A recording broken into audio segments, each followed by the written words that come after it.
This is Frog Valley Tropical Fruit Farm, and I want to go and check some fruit and talk about, soil health, because I watched a video by the Canadian Soil Health something. Anyway, it's in my liked videos. Sorry, I got it wrong. Or couldn't remember. Surprise, surprise.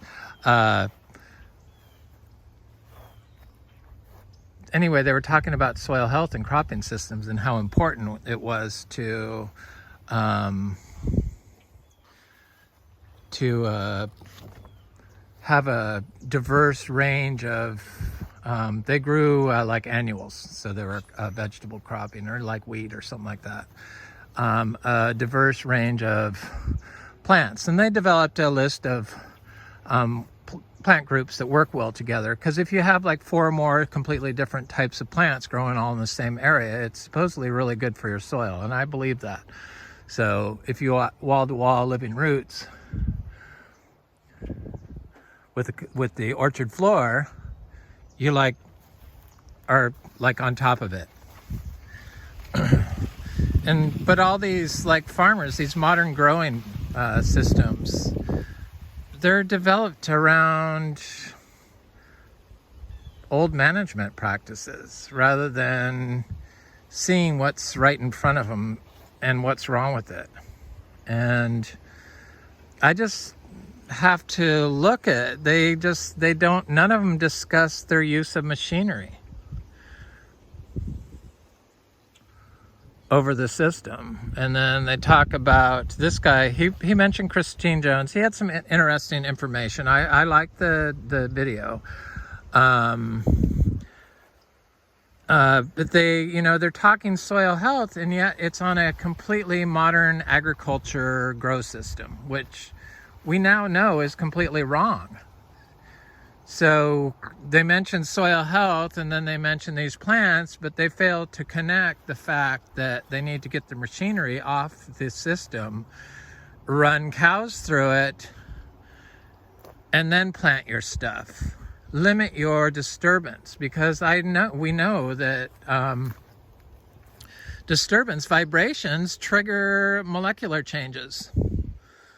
So just the simple fact that you step triggers vibrations in a distance on a molecular level. And so to drive over your orchard floor that they do and mow the orchard floor, especially on sand in Florida, is just totally wrong. Totally wrong. I mean, please do not do any more studies on that and show that and call that soil health, please. It's and then they talk about people not being able to see what's in front of them, but they don't look at the designed farm system they've built around a broken system. So in half of it, you're destroying the soil, and the other half, you're trying to fix it and grow your plant in there, in the window when you're trying to fix it. They talked about plants. Jackfruit is not ready. They talked about plants. Weeds. Weeds grow where there's nitrate. There's nitrate in areas that are compacted, and the only plants that are the plants that really do well in there to try to fix it are the weeds that grow in high nitrate conditions, like anything that loves nitrogen, like Caesar weed or other weeds, big woody weeds. That's what they like. And when it heats up and you have it mowed and it heats up, the nitrogen expands. So it's because none of the soil is compacted, so that none of the plant enabling VOCs that you would get from the other root plants of the roots growing in the ground that help the other plants grow are in that area. So that's caused by compaction from the ill-designed farm systems we've been practicing, basically.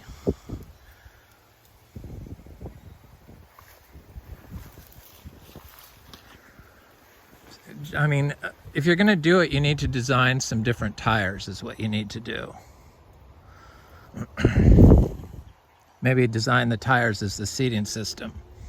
I don't know. But running your rubber tires over the ground and then calling it soil health, I mean, we all know that that's not correct.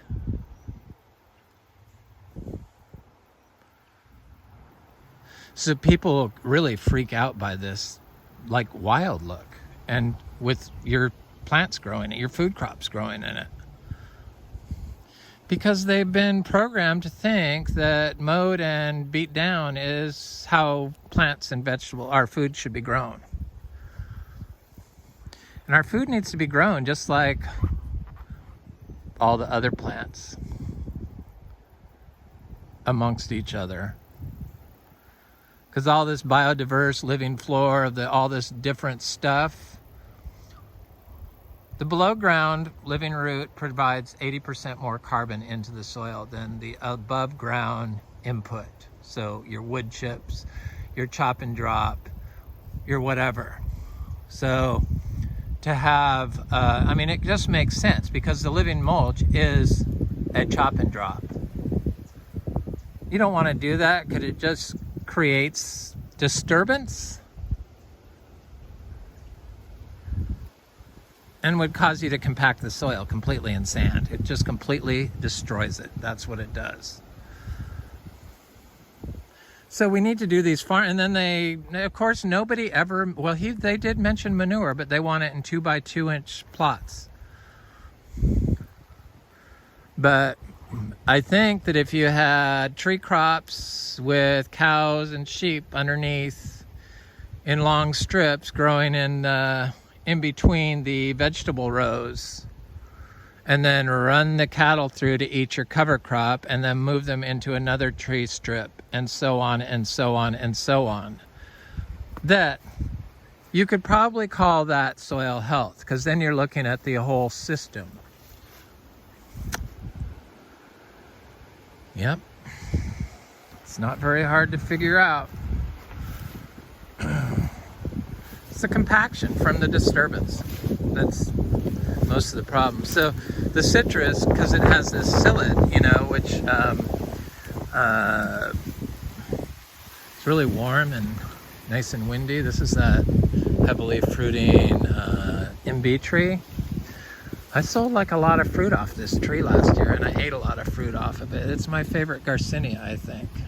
If you have an unlimited supply of them.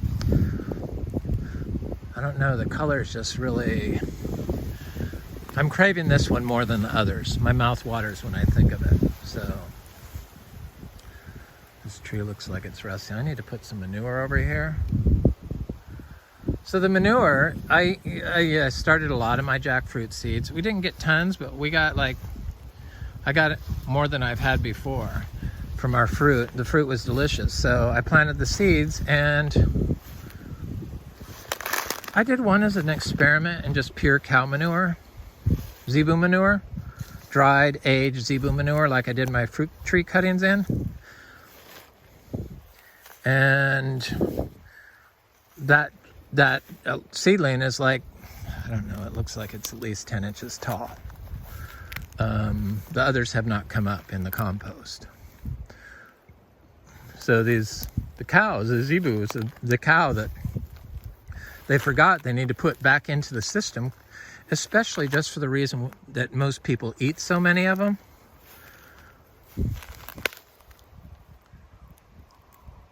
And if you're feeding the cow the healthy cover crop that you're going to plant your food crop in,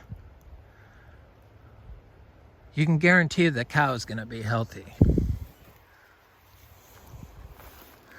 Little mango seedlings.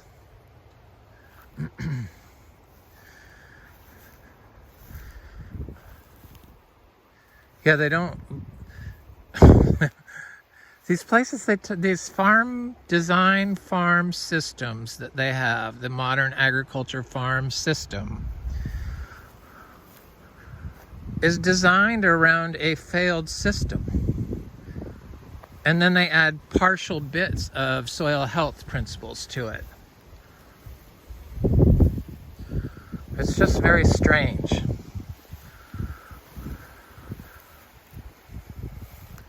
What is this here? This looks like a little... It looks like a... I don't know what that is. Maybe it's a mango. But it looks like it could be a... something else.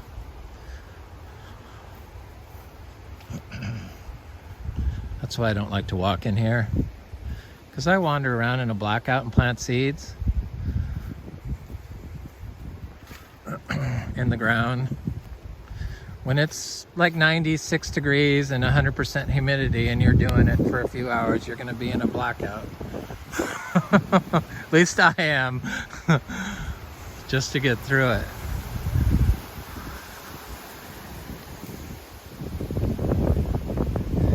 It's like I saw the deaths of the manatees, and it triggered me, and it's because of the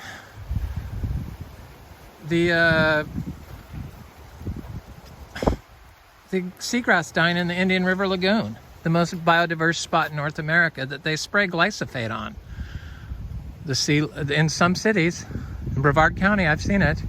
And I know they spray glyphosate on all the waterways here in Indian River County. They've stopped. The county has stopped, but I still see it being done.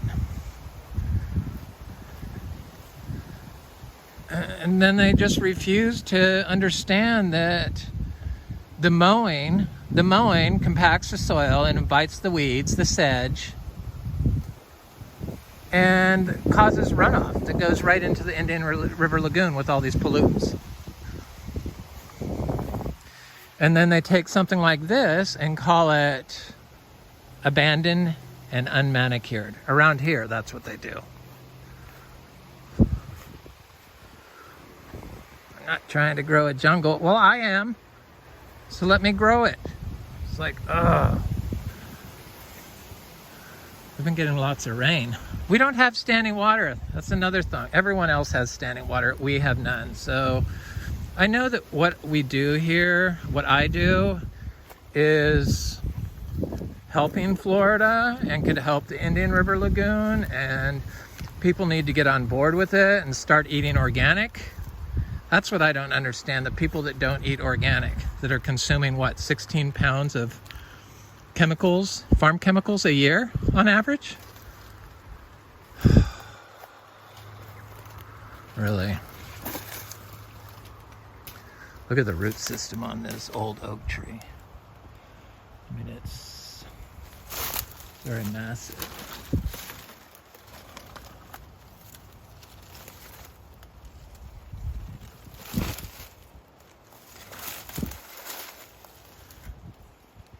Yeah, I don't see us being able to fix what's wrong if we can't even see that soil health is not disturbing the system from our educators.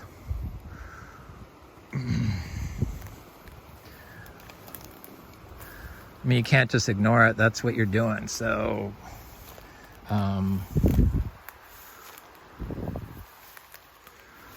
I don't know. People just, they become immune. They don't even notice that glyphosate grass and weeds, that the dead strip of grass, they don't even notice that and wonder what that is.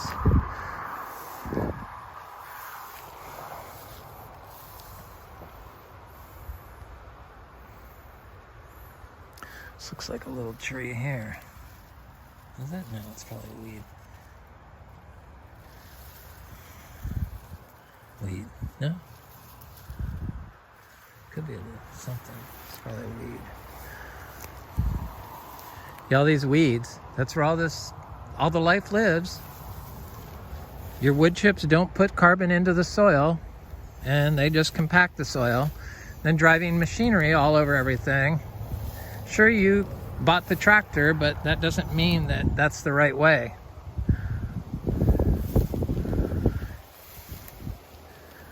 Our agriculture systems need to be reincorporated with the cow and redesigned. You want the mushrooms in the manure. You don't want the cows eating the fungicide food. That's just, it's just on and on and on. Oh yeah, I was gonna check black sapote. I've been on a rant, I guess. So yeah, if your soil health, if true soil health, not something with a mowed strip like this everywhere, but something that you stay off of and let the trees and the nutrients flow through the soil solution correctly, through the roots, then you can start building soil aggregation. And unless you have something like this, you will never be able to see soil aggregation in Florida. Because this is how it's made. And if you don't have it, you can't check it.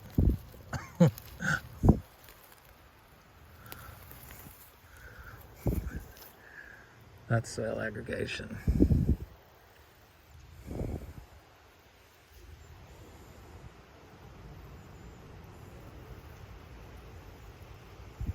Mineralized carbon.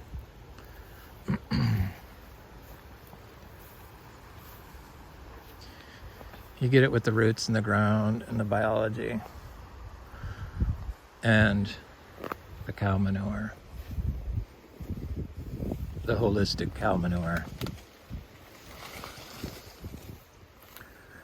not the cows that are eating the fungicide corn and stuff like that. Fungicide soybeans or whatever they feed them.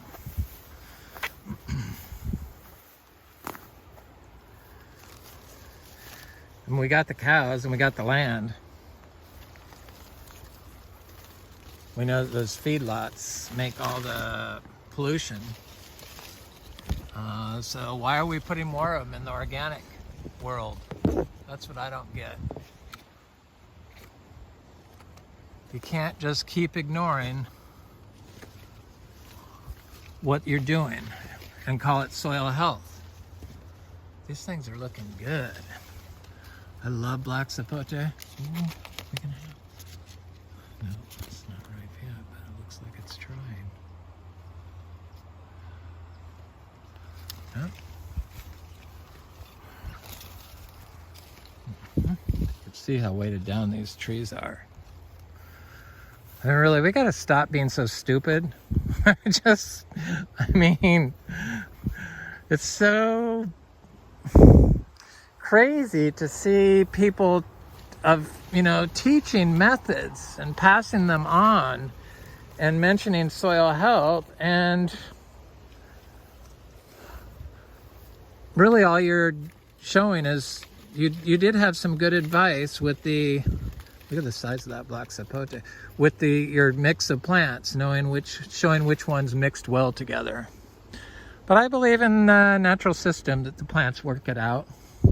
The trees are king for sure, so they're not going to be affected by like weeds and stuff. They like them because those weeds, they're just scavenging nitrogen and are going to drop it on top of the soil where something can eat it, or it goes up into the atmosphere eventually.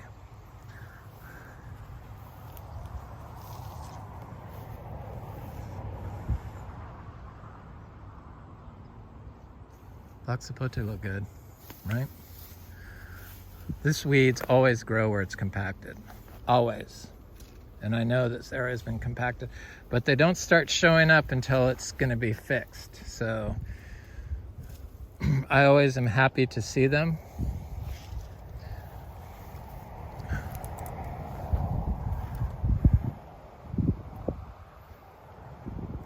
Yeah, the nitrates that the weeds like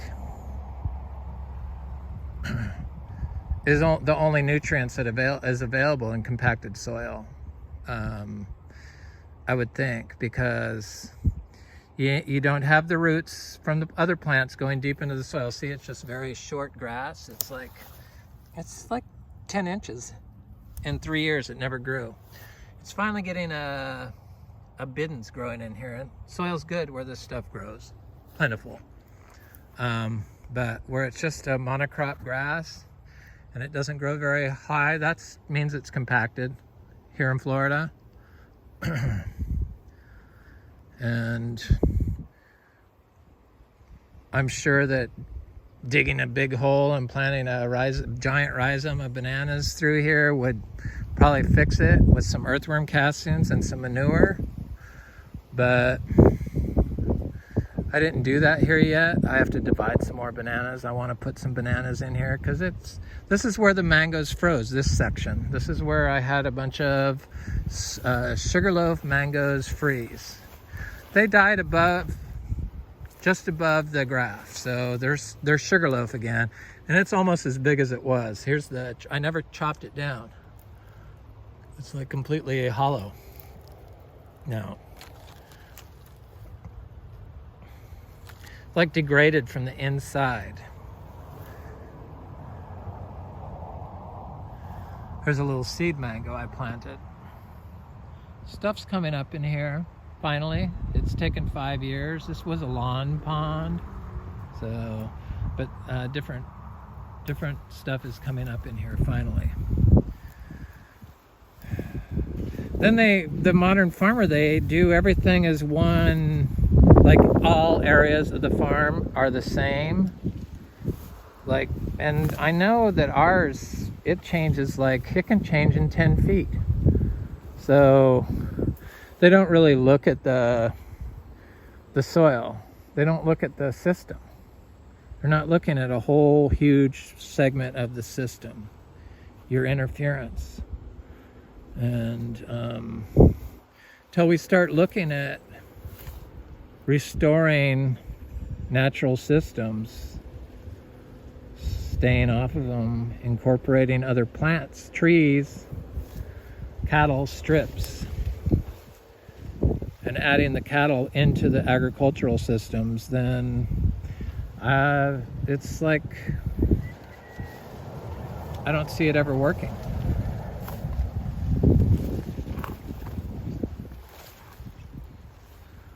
Successfully.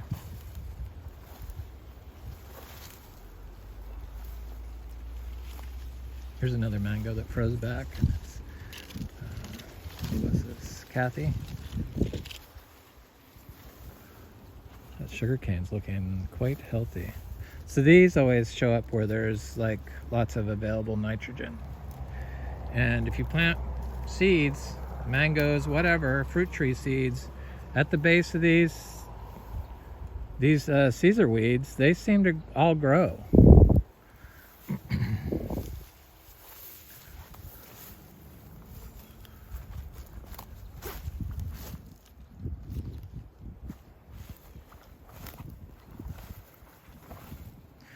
So when you have this natural buffer and it's not mowed and ultra compacted, then other nutrients can flow through the soil solution underground. Plant beneficial nutrients and VOCs, biogenic VOCs. Here's another one of those sugarloaf mangoes that froze back. That's all that's left of it. Died.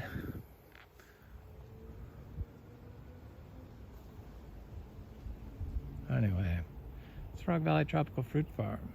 Hope you have a good day.